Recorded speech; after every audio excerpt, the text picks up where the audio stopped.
Hola a todos y a todas, bienvenidos a esta clase del módulo 2. En esta clase vamos a abordar un aspecto que es sustantivo de las investigaciones cuantitativas, como son las decisiones de muestreo. Ustedes saben que en toda investigación empírica tomamos decisiones en relación a quiénes van a integrar la investigación, con quiénes vamos a hacer la investigación, ¿no? Pero bueno, estas decisiones tienen ciertas especificidades en la investigación cualitativa o cuantitativa. Es decir, el proceso de selección de las unidades de análisis adquieren particularidades en el abordaje estándar o no estándar. Entonces, específicamente, en el desarrollo de esta clase, vamos a partir de los siguientes interrogantes. ¿En qué consiste un diseño muestral? ¿Cómo proceder para la elaboración de una muestra apropiada? ¿Qué tipos de diseños de muestra existen? Y en un segundo plano, y por último, vamos a ver qué diferencias se pueden establecer entre el diseño de una muestra en investigaciones cuantitativas y cuantitativas.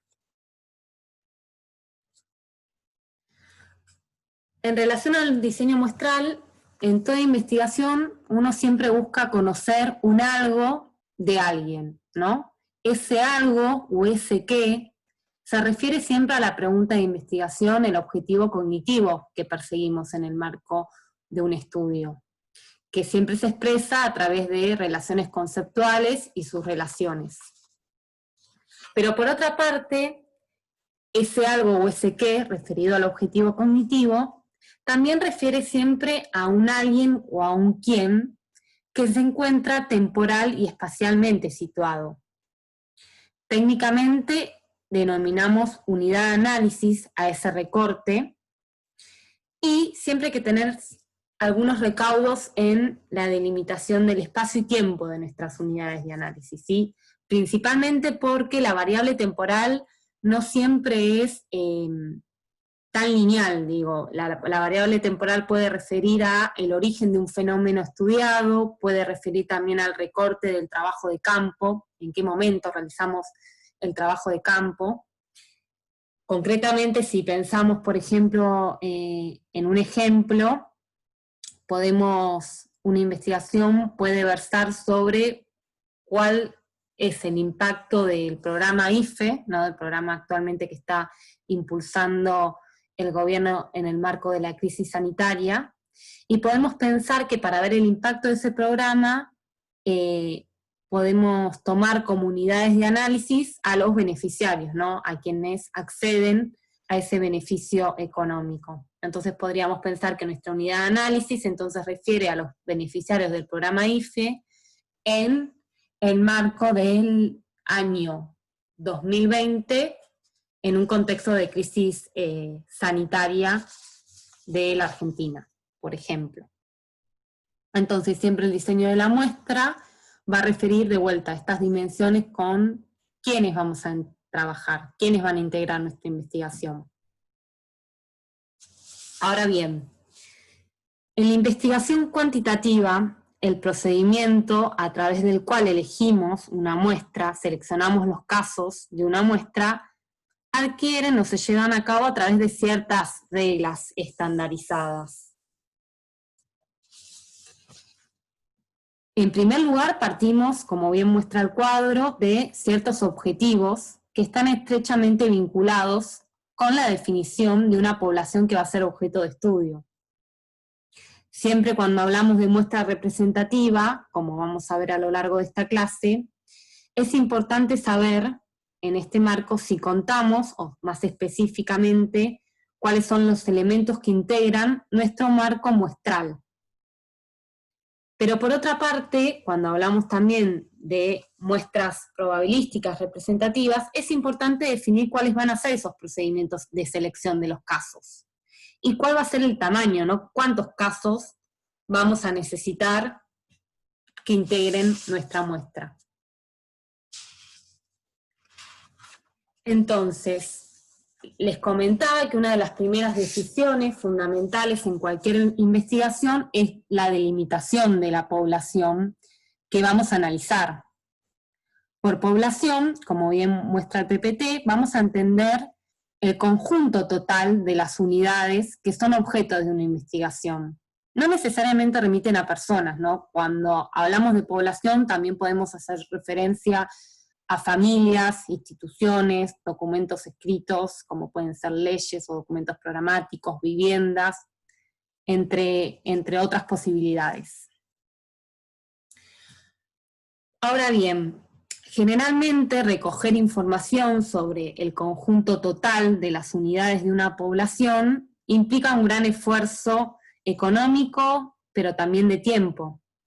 Entonces, generalmente se le presenta al investigador o la investigadora el problema de elegir un pequeño subconjunto de esos miembros o unidades de la población que van a ser objeto de estudio. A esta fracción o a este subconjunto es lo que vamos a entender como muestra.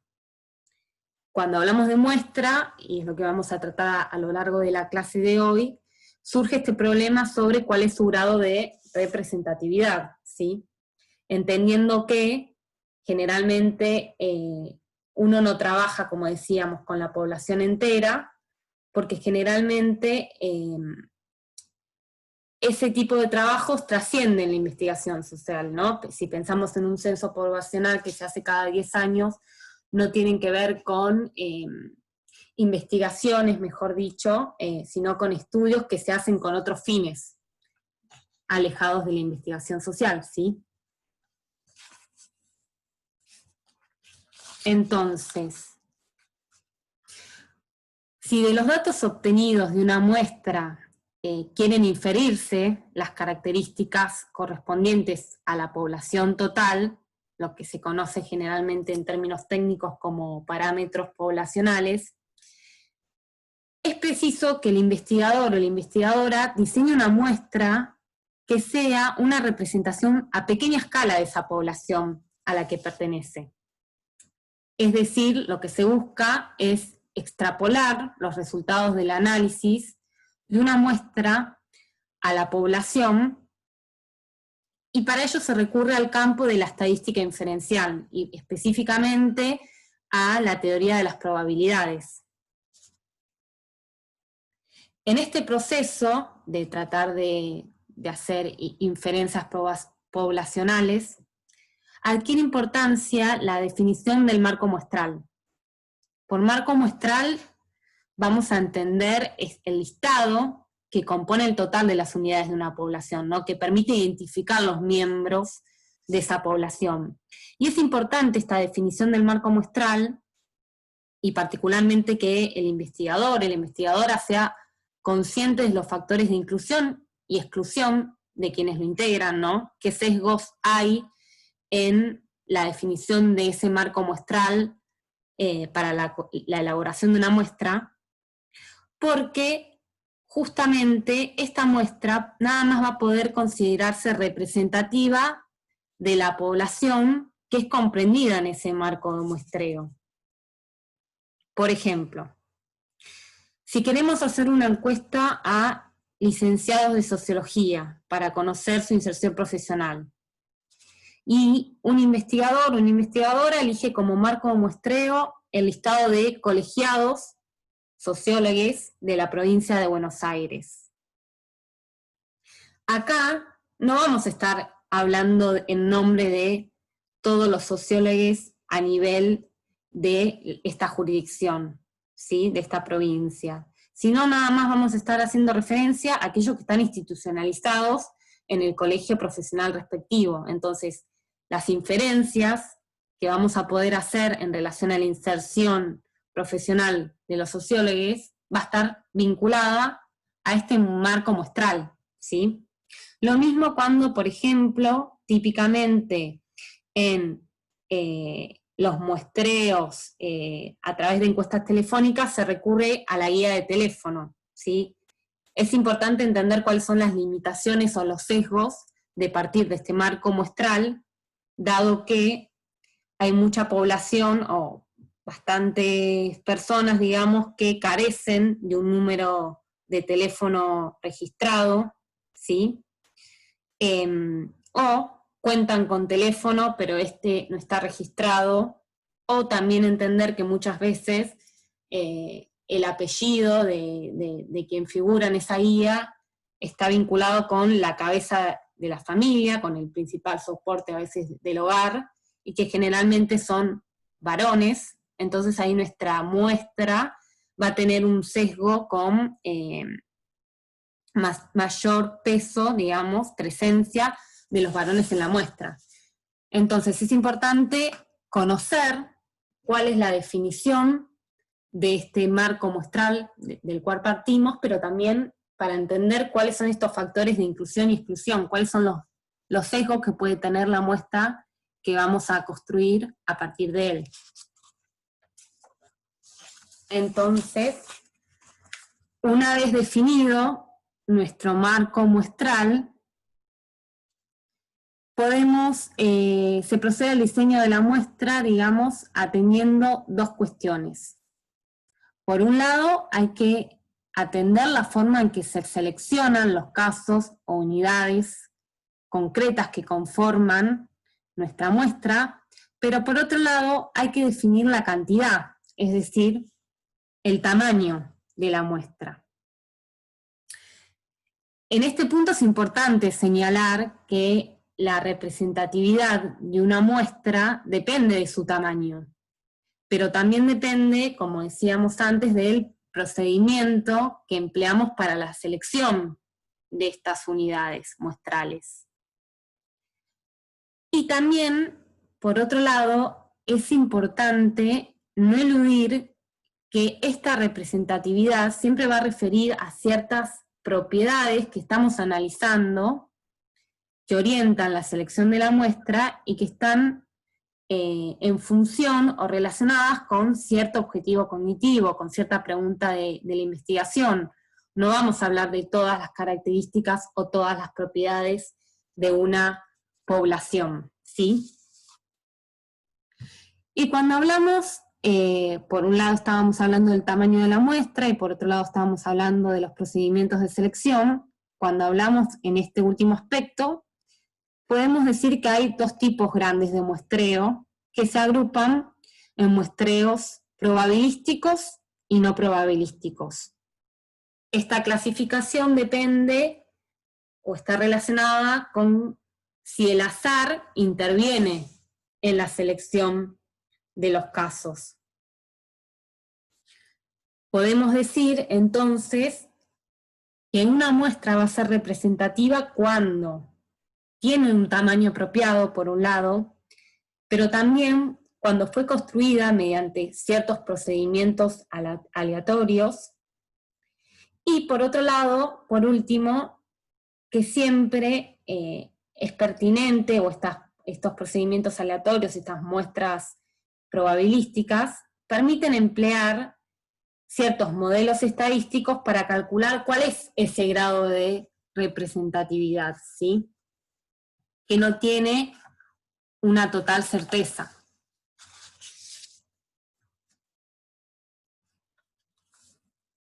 Entonces, cuando hablamos de las decisiones muestrales y como parte de estas decisiones muestrales, el investigador tiene que definir el número, decíamos, de casos de unidades que se van a incluir en una muestra. Esto va a afectar, decíamos, el grado de representatividad, y generalmente para eso se recurre a ciertos análisis estadísticos. Entonces, para definir este tamaño de la muestra, se suelen considerar al menos 6 factores.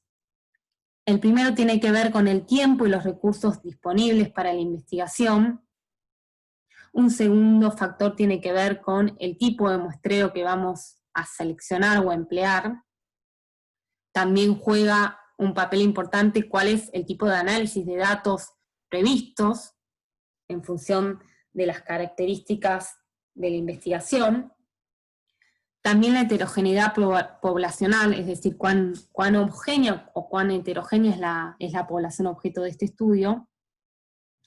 Y algo no menor tiene que ver también con el margen de error, ¿no? que refiere precisamente al grado de inadecuación que hay entre los valores obtenidos de la muestra, lo que se conoce comúnmente como estimaciones, y los valores correspondientes en la población, lo que se llama técnicamente parámetros. El margen de error solo se puede calcular en muestras probabilísticas, esto es importante saberlo, al igual que el último factor que hay que considerar en el tamaño de la muestra, que tiene que ver con el nivel de confianza de la estimación muestral. En síntesis, podemos decir en realidad que todos estos factores están relacionados. Estos criterios guardan una relación, porque para diseños muestrales probabilísticos, siempre uno va a desarrollar una muestra, un tamaño muestral mayor que en criterios, en diseños muestrales no probabilísticos, ¿sí? Porque no se orientan justamente a la búsqueda de la representatividad. Pero también hay que tener en cuenta que aumentar el tamaño de la muestra, si bien, digamos, conlleva un mayor nivel de confianza y una reducción del error muestral, también implica costos más elevados en términos, ¿no?, de recursos y de tiempos.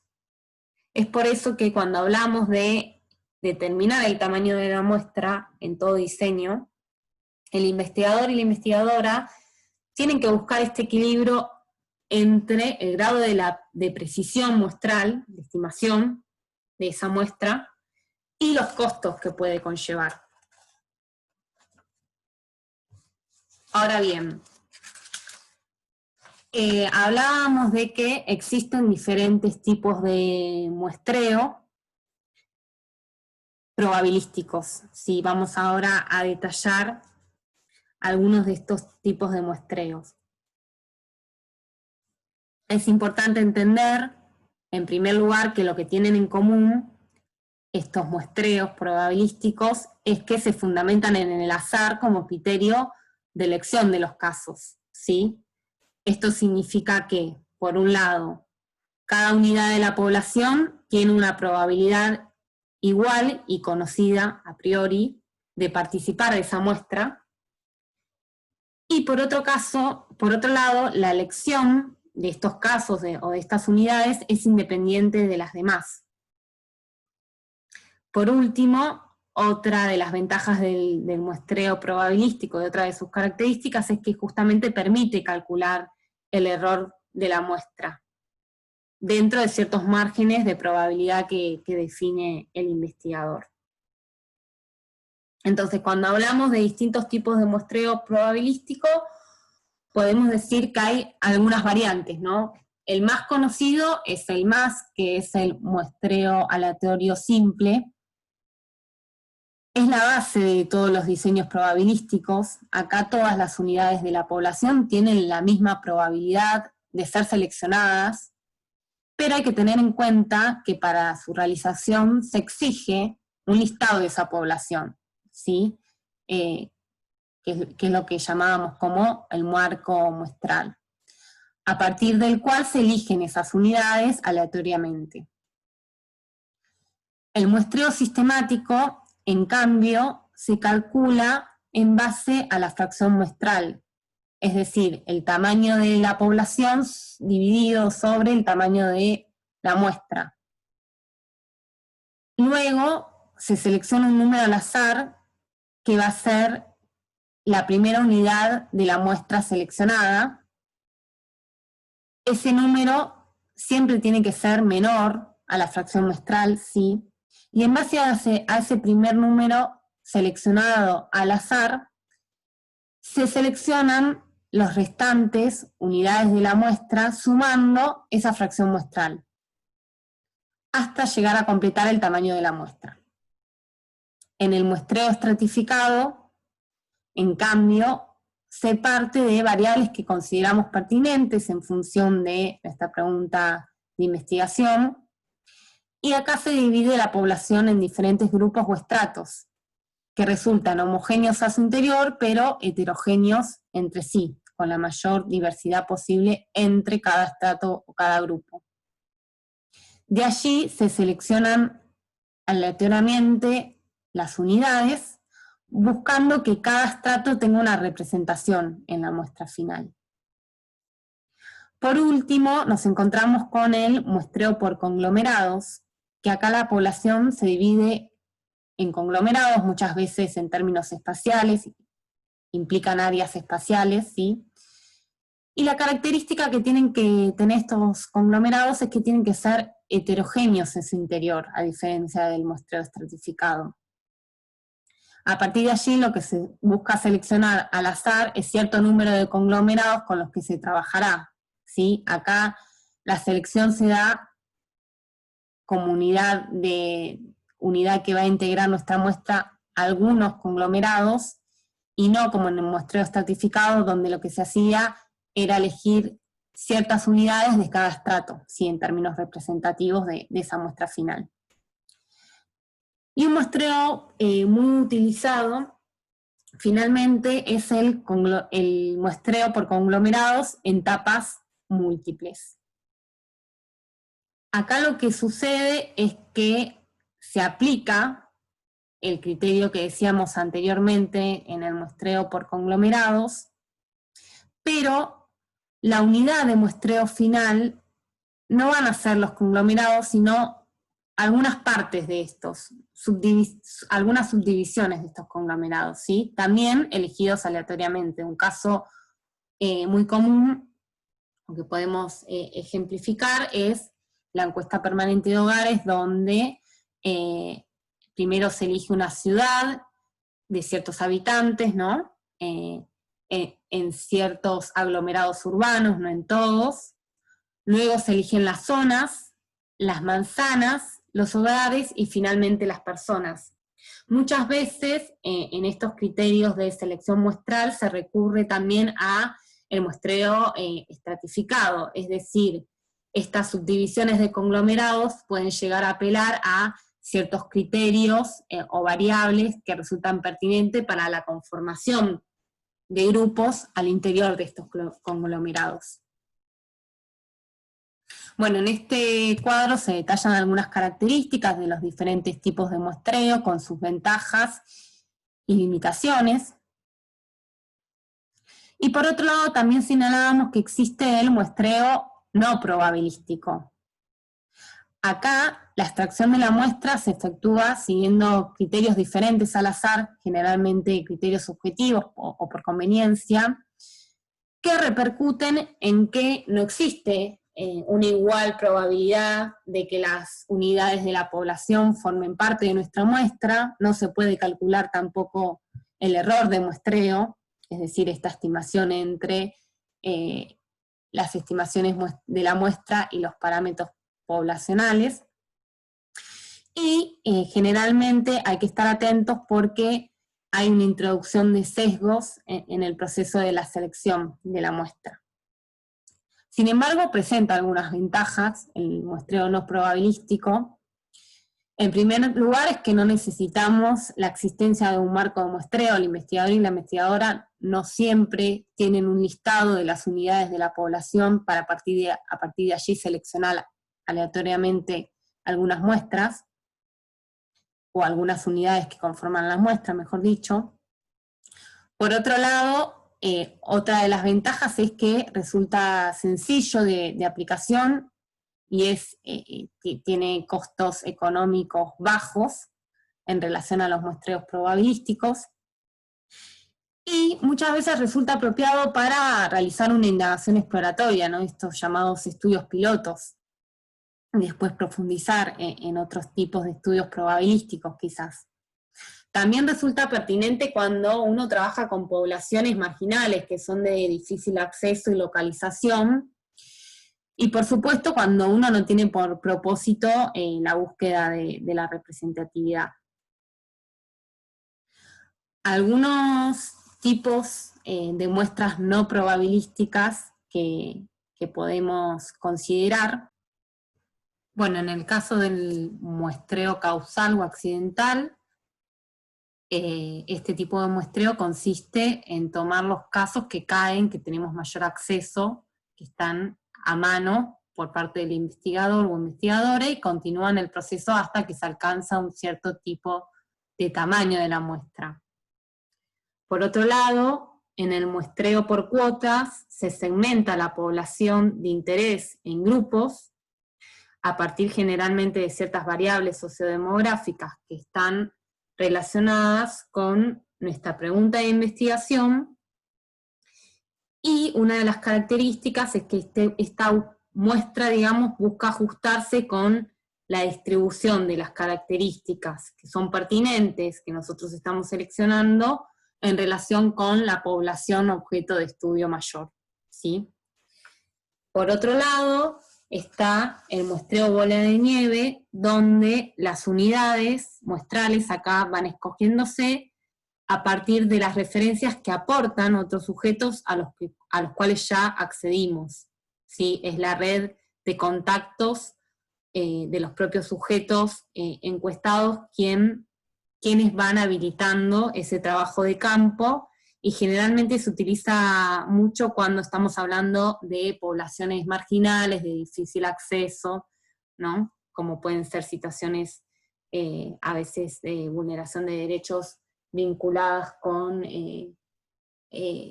la drogadicción, o cuando hablamos de poblaciones que cometen actos delictivos, ¿no? Que se encuentran en la ilegalidad. Allí es pertinente utilizar un muestreo de bola de nieve. Y finalmente tenemos el muestreo basado en juicios, donde la selección de las unidades de análisis, muestrales, digamos, responden a ciertos criterios subjetivos acordes a los objetivos cognitivos de la investigación, y el trabajo de campo acá termina cuando estos estratos conformados de acuerdo a estos criterios subjetivos reconocen un número determinado de casos, ¿sí? Vinculados con el tamaño de nuestra muestra.